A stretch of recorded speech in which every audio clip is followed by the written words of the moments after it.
Nicola Pesella. Historia y leyenda de los Templarios. La Primera Cruzada. Imposible trazar en pocas líneas la historia de un acontecimiento tan complejo como fue la cruzada contra el Islam con toda la secuela de repercusiones políticas y culturales que ella comportó. El argumento ha sido tratado y continúa siendo objeto privilegiado de estudio por parte de muchos historiadores que, además de indagar los hechos históricos, se interrogan sobre la utilidad y el sentido de una masacre tan grande entre dos mundos igualmente diferentes. Ambas religiones, como se sabe, reconocían en Jerusalén una ciudad santa, aunque, después de la conquista árabe de Jerusalén en el 637 había producido el efecto de desviar el flujo de peregrinos hacia otras metas cristianas más fácilmente alcanzables y más seguras. En realidad los gobiernos musulmanes de Jerusalén no obstaculizaron la devoción cristiana. En el siglo XI, sin embargo, algunos acontecimientos cambiaron la situación. El avance de los turcos interrumpió el itinerario de tierra, mientras el califa Fatimí al-Hakim se puso a perseguir a los cristianos. Fue así que en 1095, en el Concilio de Clermont, el Papa Urbano II lanzó el llamado a la cruzada, también acudiendo en ayuda a la petición del emperador de Oriente Alejo y Comneno. Varios teólogos se esforzaron en avalar el concepto de guerra justa, con una suerte de derecho de los cristianos sobre los lugares santos y sobre la Jerusalén terrestre. Para un cristiano la muerte en batalla, en Tierra Santa, equivalía a inmolarse a Dios y venir a encontrarse junto a Cristo en el momento del juicio universal, según las creencias de entonces. En efecto, al final del mundo la Jerusalén descendería precisamente sobre el lugar de la Jerusalén terrestre. Para el hombre occidental, de cualquier modo, la cruzada representaba mucho más que una simple inspiración religiosa. Quien se compromete en la santa causa tendrá de hecho suspendida toda acción intentada por la justicia contra él mientras sus bienes serán dados en custodia temporal al clero y sobre todo a las nuevas órdenes monástico-militares. Se alistan en las milicias cruzadas las más dispares categorías sociales, aunque entre estas se encuentran muchos de aquellos que ven en esta ocasión un motivo de rescate, hijos segundones, campesinos, incluso excomulgados. Al mismo tiempo, pues, combaten codo a codo caballeros y gente pobre. La primera cruzada significó, desgraciadamente, también la destrucción de muchas zonas atravesadas por la horda bárbara de estas heterogéneas milicias. En Renania ocurrió una carnicería de los judíos mientras saqueos, violaciones y asesinatos fueron perpetrados en daño de muchas ciudades del Imperio Bizantino. Partidos en 1096 los cruzados llegaron a la meta solamente 3 años después, atravesada fatigosamente Anatolia, conquistan Nicea en 1097. Varias ciudades del Líbano y de Palestina y finalmente entraron el 15 de julio de 1099 en Jerusalén. La toma de la ciudad fue una verdadera carnicería, 70.000 personas asesinadas y entre estas gran parte de la población inerme. La imagen que Occidente dio a la cultura del Islam dejará desgraciadamente un recuerdo indeleble por cuánta violencia gratuita y cuánta sangre fue derramada. Después de la conquista de Tierra Santa se formaron varios reinos francos, con tal nombre los musulmanes indicaban a todos los cristianos de Occidente el reino de Jerusalén. Después de la toma por parte de Godfrey de Bohun, ve suceder al hermano Balduino pero este y otros condados se encontraron enfrentando un gran problema desde el momento en que las milicias cruzadas, una vez hecha la obra de conquista y repartido el botín de guerra, volvieron bien pronto a sus países de origen. A Balduino, en efecto, no le quedaban más que cerca de 200 caballeros y 1000 infantes. Había extrema necesidad de crear una suerte de ejército permanente, libre de vínculos familiares y con las propias tierras, rico de motivaciones religiosas y por ninguna razón económicas, una nueva milicia combatiente por la causa de Cristo y de la Virgen María. Los templarios y las otras órdenes monástico-militares estaban prontos a esta justa causa. Las órdenes monástico-militares. Durante el periodo de las cruzadas fueron instituidas varias órdenes caballerescas que unían el aspecto religioso y monacal al propiamente militar. Las órdenes más importantes fueron aquellas del Santo Sepulcro, de San Juan del Hospital, de Santa María de Jerusalén o de los Teutónicos, y naturalmente la Orden del Temple. La primera, en orden cronológico, en ser instituida, fue aquella del Santo Sepulcro de Jerusalén, fundada por voluntad de Godfrey de Bohun en 1099. La orden nació como verdadera y propia necesidad después de la conquista de la Ciudad Santa. Debía ser creado un cuerpo permanente de caballeros a presidio del Santo Sepulcro. En 1114 el patriarca de Jerusalén puso la orden bajo la regla agustiniana y formalizó la orden que estaba constituida al mismo tiempo por canónigos y por caballeros. La orden tuvo un rol no marginal en la historia de Tierra Santa, en ultramar como se decía entonces, pero no fue muy importante en Occidente.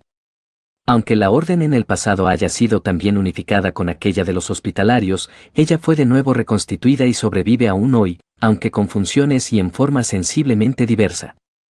El símbolo de la orden ha permanecido desde los orígenes inalterado, 5 cruces que representan las 5 llagas de Cristo, o sea una grande central y 4 pequeñas insertadas en los cuartos delimitados por los 4 brazos. La historia de la Orden de San Juan del Hospital es grandiosa y fascinante. Los caballeros de esta orden han sido llamados de vario modo, juanistas, de su santo patrono, hospitalarios de su función de asistencia a los peregrinos y a los enfermos, de Rodas y finalmente de Malta de sus sedes principales en época sucesiva a la pérdida de Tierra Santa.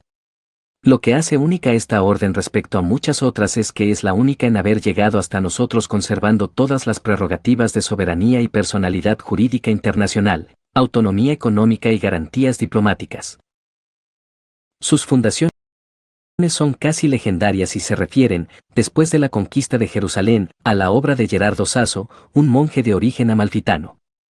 El primero instituye una cofradía religiosa, mientras es su sucesor, Fra Raimón de Puy, quien transforma la orden en una organización militar similar a aquella de los templarios.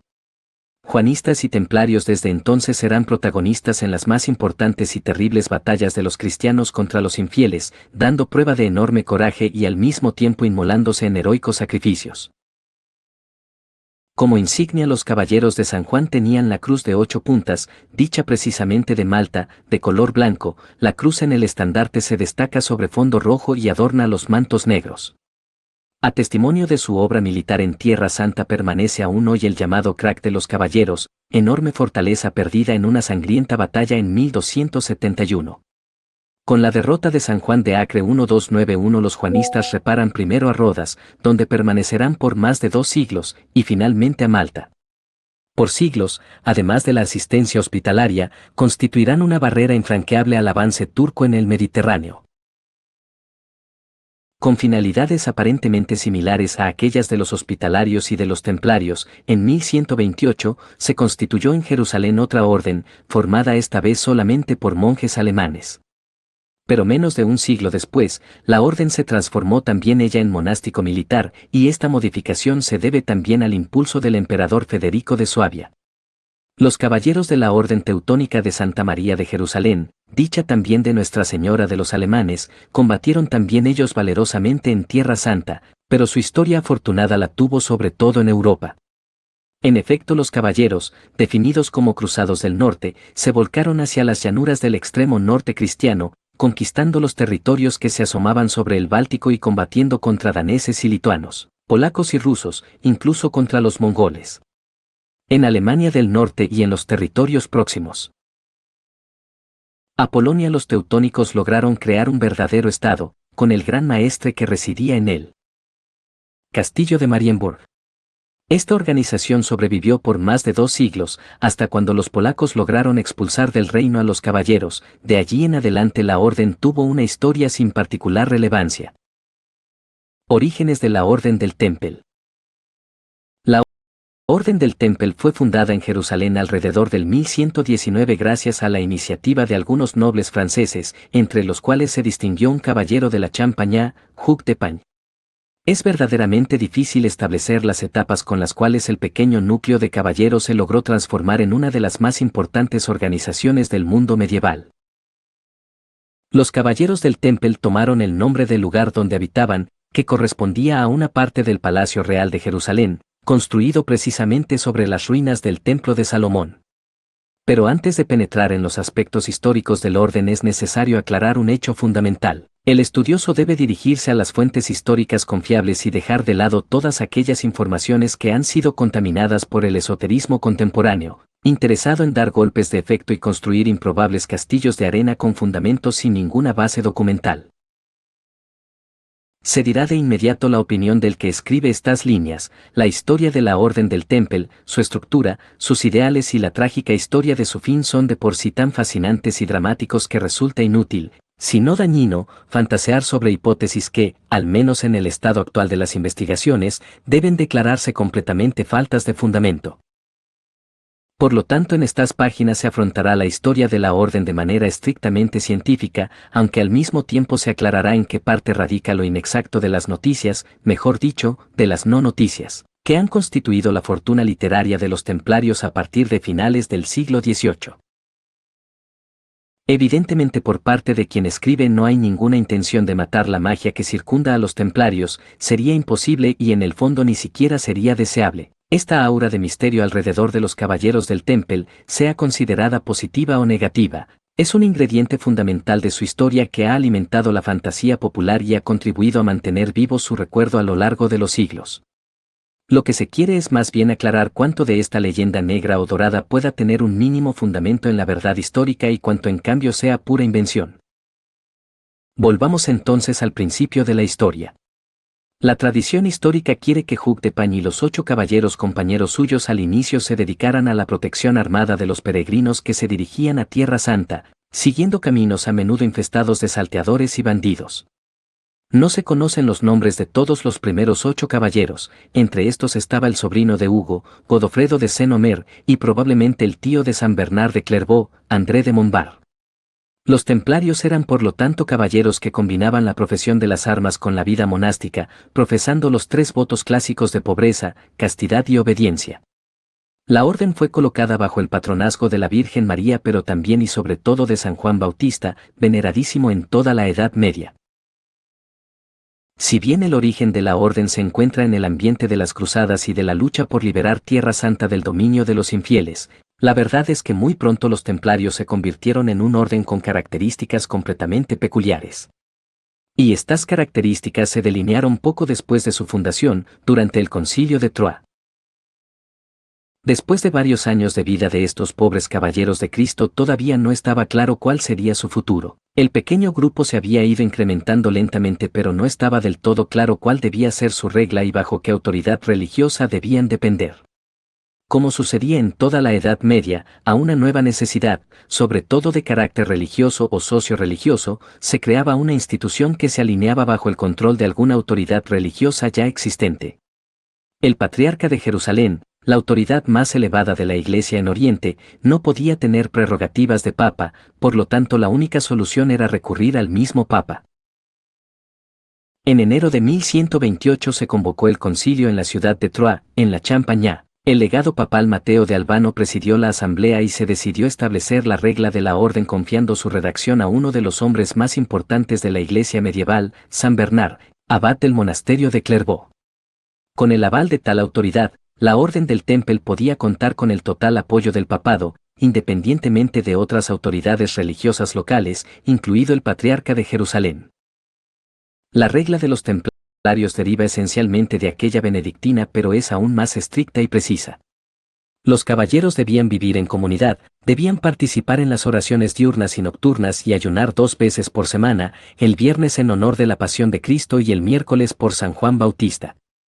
La dieta era sobria y basada en productos del campo y de la ganadería, mientras el consumo de carne estaba limitado a 3 veces por semana, excepto el periodo de Cuaresma donde venía prohibido. Los votos debían ser respetados con extremo rigor, la castidad debía ser absoluta, tanto que estaba prohibido besar a cualquier mujer, incluida la propia madre. La obediencia debía ser ciega y la jerarquía severamente respetada.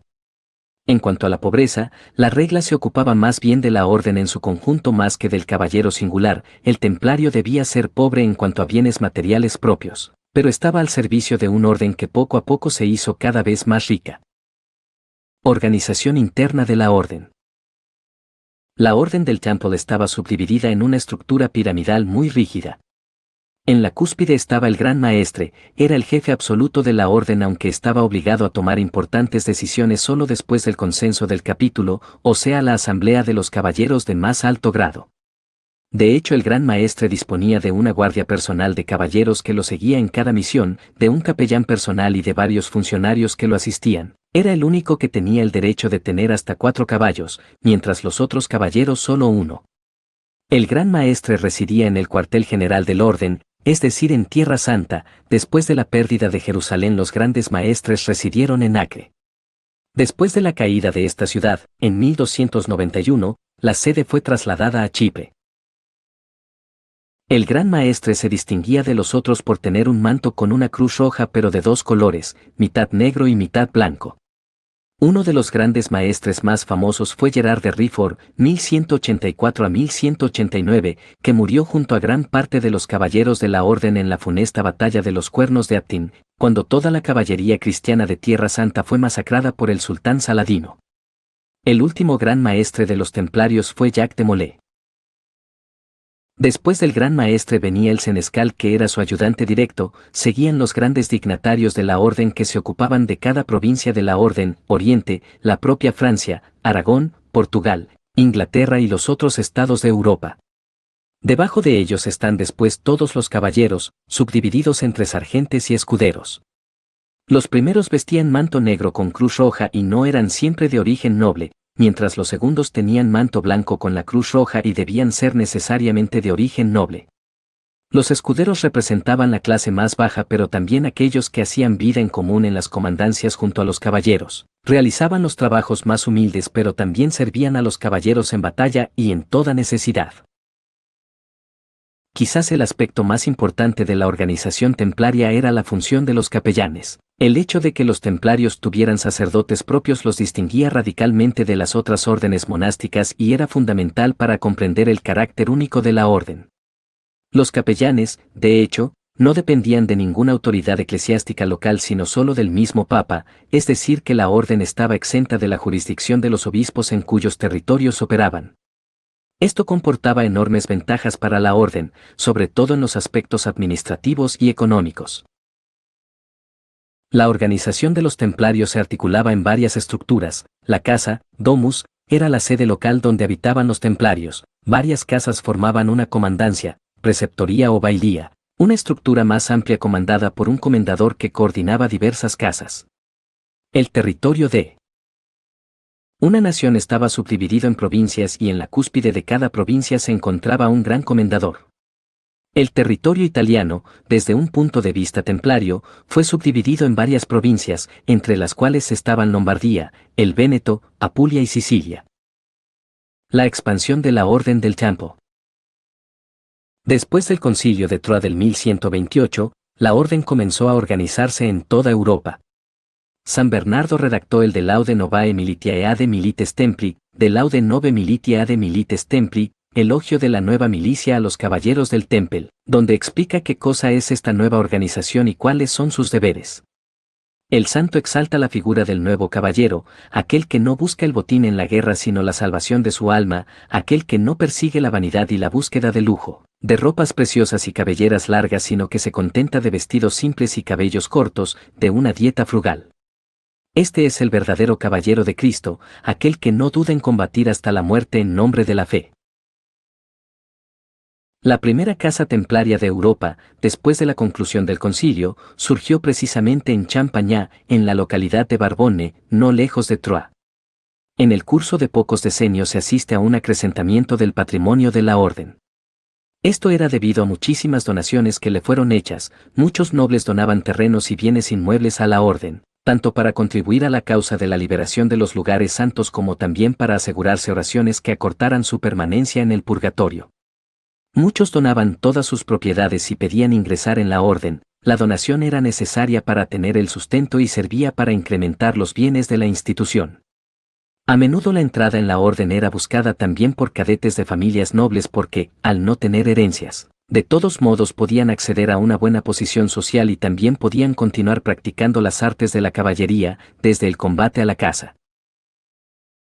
Las donaciones siguieron siendo muy numerosas por todo el siglo XI y aún en el XIII. La cosa es comprensible si se piensa que la orden era constantemente comprometida en primera línea en las sucesivas cruzadas y que tuvo como objetivo el de facilitar los peregrinajes de los cristianos en Tierra Santa. Además de las donaciones, la orden obtenía ingresos también de sus propias propiedades que eran ampliamente cultivadas. Los templarios, en efecto, tenían grandes extensiones de tierra que eran trabajadas por campesinos, también llamados colonos, que pagaban en naturaleza una parte de la cosecha, y también en dinero la posibilidad de trabajar esas tierras. La orden poseía también edificios que eran arrendados a terceros. Se trataba de molinos, granjas, viviendas, tiendas y hasta hornos. De esta manera la orden del Temple se aseguró ganancias constantes y también se hizo sumamente rica. Durante el siglo XI y el panorama europeo fue completamente cubierto de casas templarias. Había cientos y cientos de casas y comandancias. Cada provincia estaba densamente ocupada por sedes de la orden, tanto que prácticamente no existía localidad importante o estratégicamente ubicada que no hubiera al menos una casa templaria. Los templarios, entre otras cosas, tenían un gran peso también en la administración pública de los estados. Los monarcas confiaban a los comendadores tareas de tesorería del estado y grandes responsabilidades económicas y políticas. En Francia el rey Felipe Auguste confió al Temple la custodia del tesoro real. Los templarios conocían muy bien los mecanismos económicos de su tiempo, tanto que se puede hablar de ellos como los banqueros de Europa. Se ocupaban de préstamos. Tenían relaciones comerciales con las principales familias de banqueros tanto cristianos como judíos, custodiaban grandes tesoros. Los templarios en Italia. También en Italia los templarios tuvieron una expansión de dimensiones notables. Las áreas de influencia de la orden deben ser buscadas sobre todo a lo largo de las principales vías de comunicación y los lugares estratégicos. Por ejemplo, en el norte de Italia los templarios se establecieron a lo largo de la llamada Vía Francígena, es decir, la principal vía de comunicación que conectaba Europa central con Roma. Estaban presentes a lo largo de la Vía Emilia, en las principales ciudades de la llanura padana como Milán, Piacenza, Cremona, Mantua, Ferrara, Verona, Padua, Treviso. Al mismo tiempo ocuparon también importantes áreas montañosas a lo largo de las rutas alpinas. Muchas comandancias se encontraban también en la región del Friuli. En el sur de Italia los templarios tuvieron un papel muy importante, sobre todo en Apulia, en Sicilia y en Cerdeña. En estas regiones meridionales había puertos muy importantes para la navegación hacia Tierra Santa. Bari, Brindisi, Messina y Cagliari eran puntos de partida fundamentales para quien quería llegar a Oriente. Los estudios sobre la presencia templaria en Italia han tenido en los últimos decenios un notable impulso gracias a la labor de algunos investigadores que han dedicado sus esfuerzos al estudio de los documentos de archivo. Se han descubierto así muchas cosas nuevas que han permitido reconstruir la red de los asentamientos templarios en la península. Entre las principales comandancias italianas se pueden recordar aquella de Milán, que controlaba una vasta área de Lombardía, aquella de Piacenza que tenía jurisdicción sobre muchas casas de Emilia, las importantes comandancias de Véneto como aquella de Treviso, de Padua y de Venecia misma. En Friuli había varias sedes importantes como aquellas de Gleris, de San Giovanni di Manzano y de Aquilea. Hacia el sur son de recordar las comandancias de Perugia, de Roma, de Benevento, de Barletta y muchas otras. Las casas templarias italianas, al igual que aquellas del resto de Europa, tenían diversas funciones, algunas servían simplemente como hospitales para peregrinos, otras eran centros agrícolas, otras aún tenían funciones comerciales o administrativas. Las comandancias más importantes eran verdaderos centros de poder que controlaban vastos territorios. Los templarios y las cruzadas. La función principal de la Orden del Temple era aquella de combatir en Tierra Santa para defender los lugares sagrados del cristianismo. Los templarios participaron en todas las principales batallas que se libraron en Oriente entre el siglo XI y el siglo XI y. La Segunda Cruzada, 1147 a 1149, vio a los templarios combatir junto al rey de Francia Luis VII y al emperador alemán Conrado III. La expedición no tuvo éxito, pero los templarios se distinguieron por su valor en batalla. Durante la Tercera Cruzada, 1189 a 1192, los templarios combatieron junto a Ricardo Corazón de León de Inglaterra, Felipe II Auguste de Francia y Federico Barbarroja de Alemania. También esta cruzada no logró reconquistar Jerusalén, aunque permitió mantener algunos territorios costeros en manos cristianas. Una de las batallas más trágicas para los templarios fue aquella de los Cuernos de Aptin en 1187. El ejército cristiano, guiado imprudentemente por el rey Gei de Lusignan, fue completamente destruido por las fuerzas del sultán Saladino. En esta batalla murió el gran maestre Gerard de Rifford junto a la mayor parte de los caballeros templarios. Después de esta derrota, Saladino conquistó Jerusalén y la mayor parte de los territorios cristianos de Tierra Santa. Los templarios continuaron combatiendo valerosamente durante todo el siglo XI pero las fuerzas musulmanas se hacían cada vez más poderosas. En 1244 Jerusalén fue definitivamente perdida y los cristianos se retiraron progresivamente hacia las ciudades costeras. La última gran batalla de los templarios fue la defensa de Acre en 1291, la ciudad fue asediada por las fuerzas del sultán mameluco y después de una heroica resistencia fue conquistada. El gran maestre Guillaume de Boye murió durante el asedio junto a muchos otros caballeros. Con la caída de Acre terminó la presencia cristiana en Tierra Santa. El proceso contra los templarios. El 13 de octubre de 1307 es una fecha que quedó en la historia. Ese día el rey de Francia Felipe IV el Hermoso ordenó el arresto de todos los templarios presentes en el reino de Francia. Las acusaciones eran gravísimas: herejía, adoración de ídolos, sodomía, negación de Cristo. ¿Por qué un rey cristiano se ensañó de manera tan violenta contra una orden religiosa que por casi 2 siglos había sido el baluarte de la cristiandad en Oriente? Las causas del proceso contra los templarios son múltiples y complejas. En primer lugar, hay que considerar que después de la pérdida de Tierra Santa la función de los templarios ya no estaba clara, la orden poseía enormes riquezas pero ya no tenía un objetivo concreto que la justificara. Además, el rey de Francia estaba fuertemente endeudado con la orden y veía en la destrucción de los templarios la posibilidad de apoderarse de sus bienes. Felipe el Hermoso era un hombre sin escrúpulos que ya había demostrado su dureza en otras ocasiones.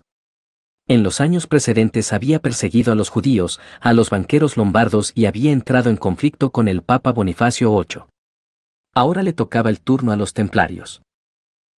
Las acusaciones fueron cuidadosamente preparadas por los consejeros del rey, en particular por Guillaume de Nogaret. Los cargos eran terribles: se acusaba a los templarios de renegar de Cristo durante una ceremonia secreta de iniciación, de escupir sobre la cruz, de adorar un ídolo llamado Bafometo, de practicar la sodomía y de cometer otros actos contra natura. Los templarios arrestados fueron sometidos a torturas para obtener confesiones. Muchos, para hacer cesar los sufrimientos, admitieron los crímenes de los cuales eran acusados, aunque luego muchos retractaron sus confesiones. El gran maestre Jacques de Molay confesó inicialmente pero luego retiró su confesión. El proceso fue largo y complicado. El Papa Clement V, que residía en Aviñón bajo la influencia del rey de Francia, se vio obligado a intervenir. Inicialmente el Papa intentó defender la orden pero luego, bajo la presión del rey, tuvo que ceder. En 1312, durante el Concilio de Vienne, Clement V suprimió oficialmente la Orden del Temple con la bula Vox in excelso, Vox in excelso. Los bienes de los templarios fueron transferidos en gran parte a la Orden de San Juan del Hospital, aunque el rey de Francia logró apropiarse de una buena parte de ellos. Muchos templarios fueron quemados en la hoguera como herejes. El 18 de marzo de 1314 Jacques de Molay y Geoffroy de Sarney fueron quemados vivos en París sobre una isla del Sena. Según la leyenda, antes de morir Jacques de Molay habría maldecido al rey y al papa prediciendo su muerte dentro del año. De hecho, tanto Clement V como Felipe el Hermoso murieron en 1314.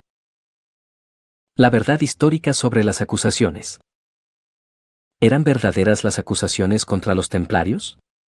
Los historiadores modernos, después de haber examinado atentamente los documentos del proceso, han llegado a la conclusión de que las acusaciones eran en gran parte falsas y que el proceso fue esencialmente un acto político motivado por la codicia del rey de Francia. Es verdad que durante las torturas muchos templarios confesaron, pero las confesiones obtenidas bajo tortura no tienen ninguna validez. Muchos caballeros, apenas liberados de las torturas, retractaron sus confesiones y se declararon inocentes.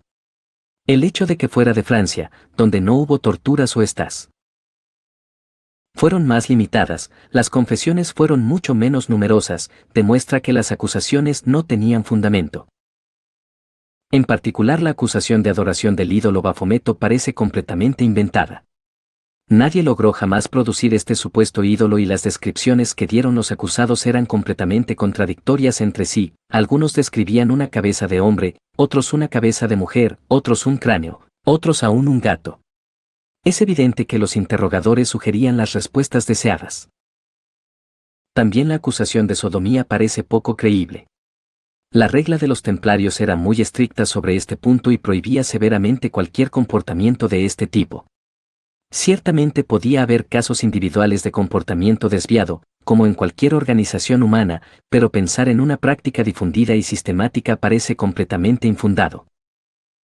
Queda el hecho de que la ceremonia de iniciación de los templarios era secreta. Esto alimentó las sospechas, pero no hay ninguna prueba de que durante esta ceremonia ocurrieran actos heréticos. Probablemente la ceremonia incluía pruebas de obediencia y de humildad, pero nada que pudiera considerarse contrario a la fe cristiana. La leyenda de los templarios. Después del proceso y de la supresión de la orden, la leyenda de los templarios no se apagó sino que más bien se incrementó. Durante los siglos siguientes se desarrollaron numerosas teorías sobre el supuesto tesoro templario, sobre secretos que la orden habría custodiado, sobre la supuesta continuación clandestina de la orden. Algunas de estas leyendas tienen algún fundamento histórico aunque deformado y exagerado.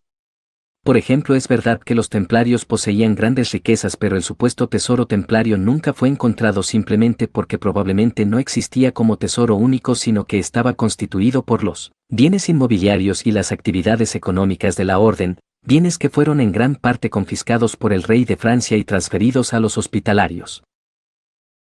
La leyenda del Bafometo dio origen a numerosas especulaciones esotéricas. Algunos han visto en esta palabra una deformación de Mahoma, otros una cifra cabalística, otros aún un símbolo alquímico. En realidad, como se ha dicho, el Bafometo fue probablemente una pura invención de los acusadores. En el siglo XVIII y XIX surgieron numerosas organizaciones que se declaraban herederas de los templarios. La más famosa es aquella de la masonería, que en algunas de sus ramificaciones adoptó símbolos y rituales que se inspiraban en la tradición templaria. Sin embargo, no existe ninguna continuidad histórica documentada entre los templarios medievales y estas organizaciones modernas. Los templarios y el Grial. Una de las leyendas más persistentes es aquella que conecta a los templarios con el Santo Grial. Según esta teoría, los templarios habrían encontrado durante sus excavaciones bajo el templo de Salomón reliquias preciosas, entre las cuales el Grial, la copa usada por Jesús durante la última cena. Esta leyenda no tiene ningún fundamento histórico. Las historias sobre el Grial nacieron en la literatura medieval, en particular en los romances caballerescos del ciclo artúrico. El Grial es un símbolo literario y religioso, pero no hay ninguna prueba de que los templarios lo hayan buscado o encontrado. Algunos autores modernos han intentado conectar a los templarios con los cátaros, una secta herética del sur de Francia que fue perseguida en el siglo XI y según estas teorías, los templarios habrían tenido contactos con los cátaros y habrían absorbido algunas de sus doctrinas. También esta teoría no tiene fundamento histórico, los templarios eran fieramente ortodoxos y los cátaros eran considerados herejes peligrosos. La sábana santa y los templarios. Otra leyenda conecta a los templarios con la sábana santa de Turín. Según algunos investigadores, la sábana santa habría sido llevada a Europa por los templarios después del saqueo de Constantinopla en 1204, durante la Cuarta Cruzada, y habría sido custodiada por la orden hasta la supresión. Esta teoría tiene algún elemento más plausible que otras porque efectivamente hay un periodo oscuro en la historia de la sábana santa entre el siglo XI y el siglo XI v. Además, algunos han señalado similitudes entre el rostro de la sábana santa y el supuesto ídolo Bafometo que los templarios habrían adorado. Sin embargo, también en este caso faltan pruebas documentales ciertas y se trata más de sugestiones que de certezas históricas. Los templarios y la arquitectura sagrada. Algunos estudiosos han sostenido que los templarios poseían conocimientos secretos de arquitectura sagrada que habrían usado para construir sus iglesias y comandancias. Estas teorías se basan en el hecho de que algunas iglesias templarias tienen plantas circulares o poligonales que recuerdan el Santo Sepulcro de Jerusalén. En realidad, el uso de plantas circulares no era exclusivo de los templarios, sino que era común a muchas órdenes religiosas de la época. Los templarios simplemente seguían modelos arquitectónicos difundidos y no hay ninguna prueba de que poseyeran conocimientos esotéricos particulares en este campo. Los templarios y América. Una de las teorías más fantasiosas es aquella según la cual los templarios habrían llegado a América mucho antes de Cristóbal Colón. Según esta teoría, la flota templaria que desapareció misteriosamente después del arresto de 1307 habría navegado hacia el Nuevo Mundo. Digamos de inmediato que la existencia de otro continente al otro lado del océano no solo había sido hipotizada por varios hombres de ciencia, aunque secretamente para no incurrir en los dardos de la Inquisición, sino que era cosa cierta para algunos pueblos de Europa. Los vikingos colonizaron América del Norte con seguridad, dadas las pruebas arqueológicas, que se han vuelto ahora incontrovertibles, tanto que en Groenlandia había incluso una sede episcopal. Entonces razonemos, si los templarios, como es cierto, residían en Escandinavia y los escandinavos conocían la ruta hacia las Américas, ¿es posible en consecuencia que también nuestros caballeros estuvieran al tanto del nuevo continente? La cosa parece plausible.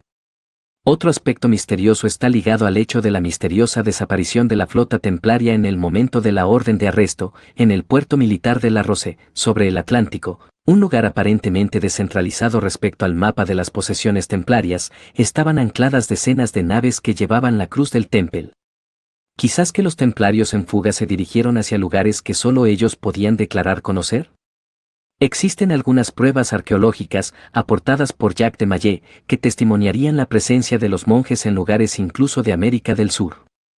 Pero estas supuestas pruebas en realidad no demuestran la presencia de los templarios porque símbolos cristianos podrían haber sido realizados por cualquier hombre europeo llegado por alguna razón a ese continente.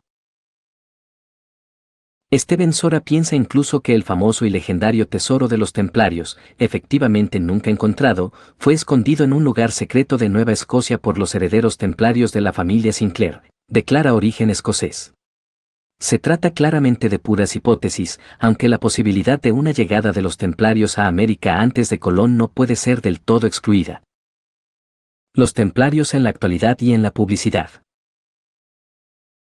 ¿Qué cosa ha quedado del mito de los templarios, más allá de las conjeturas y de la fácil misterosofía, en la vida de todos los días y en la memoria histórica colectiva?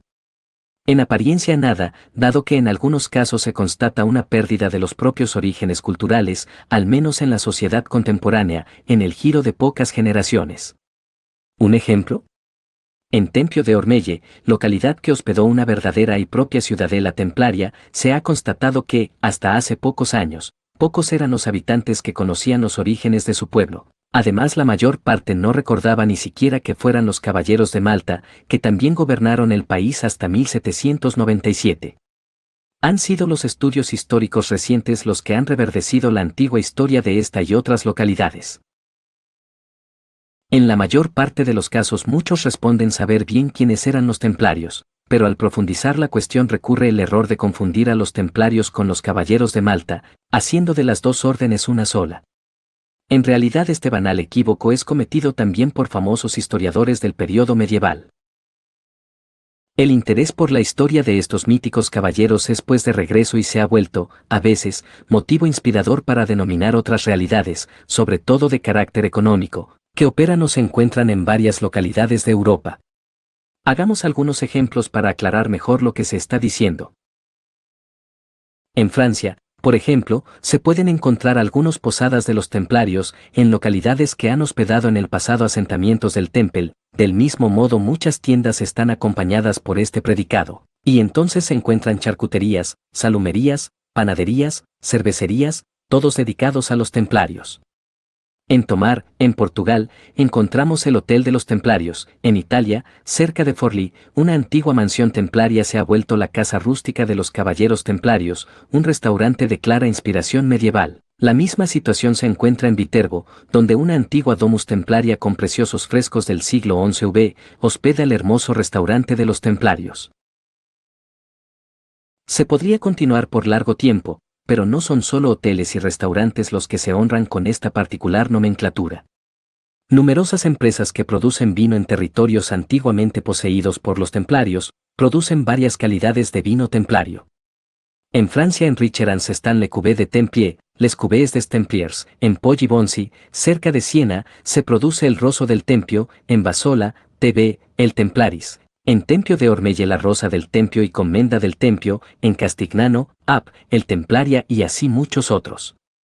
En Dolianova, K, se produce el aceite del Temple y ciertamente hay muchos otros productos que recuerdan a nuestros caballeros.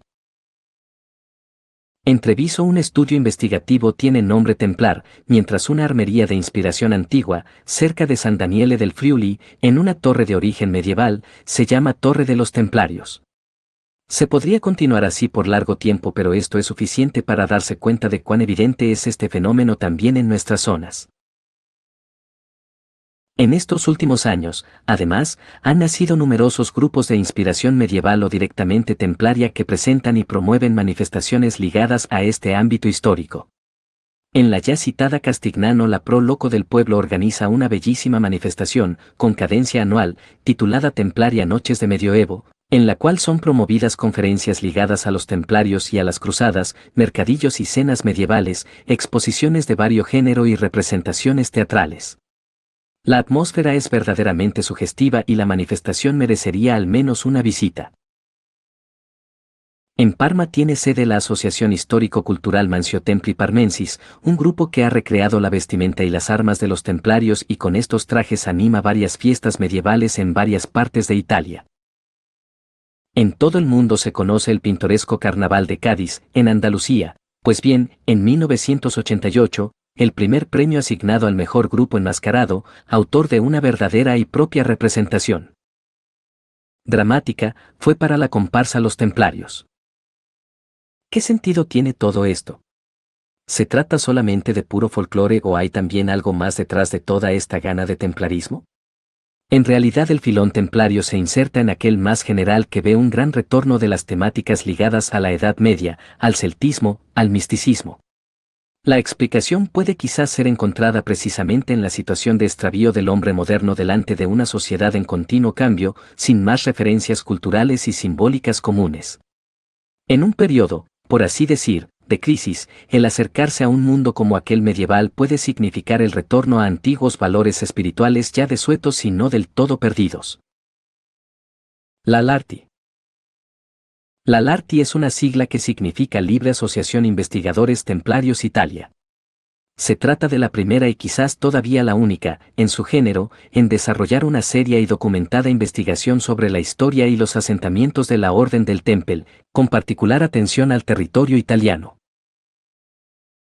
Nacida en 1983, cada año la asociación convoca a diversos estudiosos que ilustran nuevos descubrimientos y aspectos poco conocidos concernientes a la historia y la vida de la orden. Se trata precisamente de un congreso anual que se desarrolla, posiblemente en ciudades que han hospedado a los caballeros templarios o en localidades limítrofes. Visto el halo de misterio que lo circunda, las acusaciones de herejía y de magia que le han sido movidas y las supuestas desviaciones sexuales practicadas, la orden es fácil presa de atenciones morbosas por parte de muchos. La LARTI se aparta de esto, operando solo con estudios basados en la investigación de archivo y arqueológica. La opinión pública, en efecto, tiene necesidad de claridad sobre este argumento y solo liberándola de los inútiles oropeles de creencias populares se podrá llevarla a comprender la importancia que la orden de la milicia del Temple ha revestido en un periodo tan fascinante como aquel medieval.